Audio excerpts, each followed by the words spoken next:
Traces out a path through the heaven, which is called the ecliptic, the things that are behind that. And there's Cameo horridalis, which is like a dinosaur-looking thing. Okay. If you look over here, here's the ecliptic. I lost the ecliptic.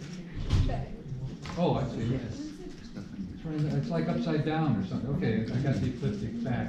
Right, so it's not actually pointing in the right place now, I think.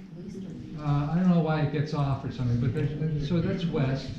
And if I move it over this way, you can kind of see. It should show the planets too, right? Yeah, so the planets, that's what I was going to say. There's Neptune. Neptune is in Aquarius now. Oh, hey, that's me. Yeah? Yeah. You're Aquarius. Mm-hmm. Yeah. Oh, I'm with Neptune. You wouldn't.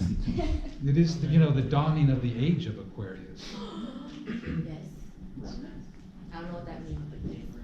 It was a, Is that good? it was a musical, once upon a time. So there's Neptune, here's Mars, and Pluto. And Pluto is in Sagittarius. We should be able to see Mercury and Venus. Venus is pretty far off the ecliptic right now. It's odd. The idea is that the plane of the solar system is the same as the plane of the sun, essentially, right? Or it appears to be. So all the stars, all the planets are also along this ecliptic, right? Close to it, not right on the ecliptic, but close enough where I better turn this off so I can on my battery. But, right. So then what's the third one of these? That the movement of the sun around the earth produced a daily cycle, and that its motion across the background of stars produced a yearly cycle. So we see a daily cycle because the earth is spinning around, right? So the sun is sort of here, and the earth does a whole rotation. The sun moves just a little bit. Like, how far does the sun move every time the earth spins around?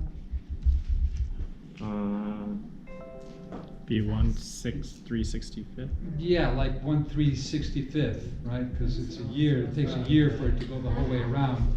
So we think of that as 1/360th, right? And because there are 360 degrees in a circle. Why are there 360 degrees in a circle? It came from astronomy, and it had to do with Fahrenheit, I thought. Fahrenheit? Yeah, the gentleman who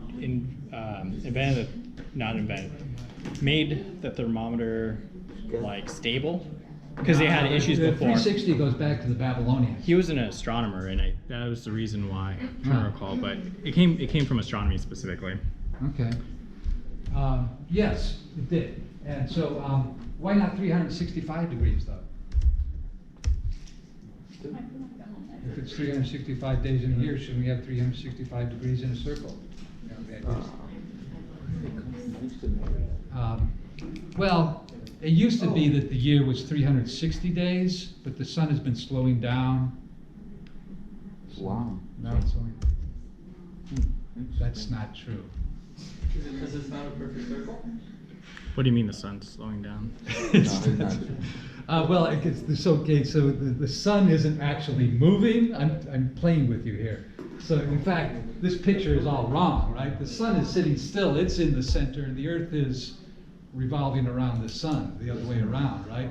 But as far as the early astronomers could tell, it was like this, right? This is the geocentric view of the situation. But the more proper interpretation is what's called the heliocentric view, in which the sun is the center and the Earth is going around that. But yeah, it has. This is a reasonable model, right? So in fact, it says here the movement of the sun around the Earth. That's the way it appears, right? And so there's a little discussion of Babylonia here. Is the name given to the valley between the Tigris and Euphrates rivers, present-day southern Iraq and southwestern Iran. Centered on the ancient city of Babylon, which was an important political and cultural center of the region during this era. A number of human cultures flourished there, notable among them was the Sumerians, and the period of Old Babylonian, around the second millennia BCE, which is the period of Old Babylonia. The Assyrians, whose era of most powerful political control in the area date from the 10th through the 6th centuries BCE. And these were followed by the ascendancy of the new Babylonian civilization. This last culture, known as the Chaldean, is familiar to biblical scholars as it flourished in the 6th and 5th centuries BCE. Its most famous ruler being Nebuchadnezzar. Nebuchadnezzar. Nebuchadnezzar. Nebuchadnezzar.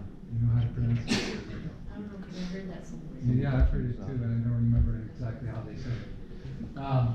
Anyway, who conquered the Hebrew kingdom in Jerusalem in 587 BCE and raised Solomon's temple? Raised means destroyed, right? It sounds like it built it up. Yeah, we raised it as a temple. Yeah. No, we destroyed it. So here's some more, that the motion of the moon across the sky produces a monthly cycle.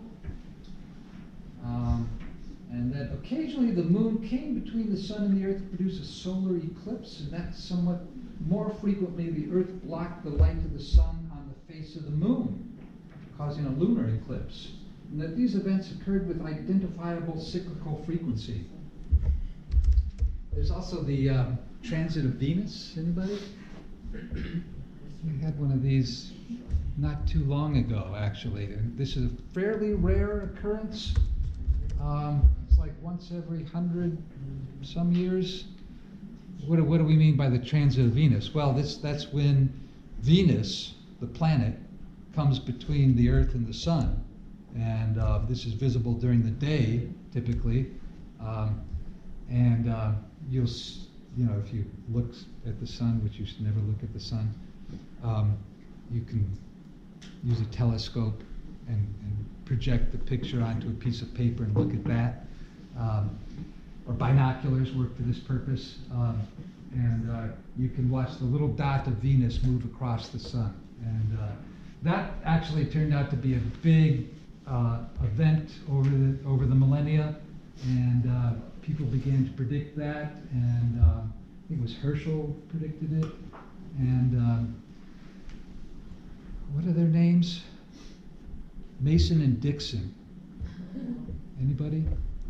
American history, Mason and Dixon? Huh? No?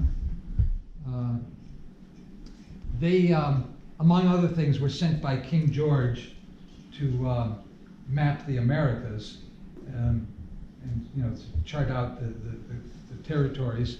And this was in the early 1700s, I think, or mid 1700s, somewhere around there. And before they did that, the king sent them on a boat to South Africa to observe the transit of Venus. And that's the same two guys.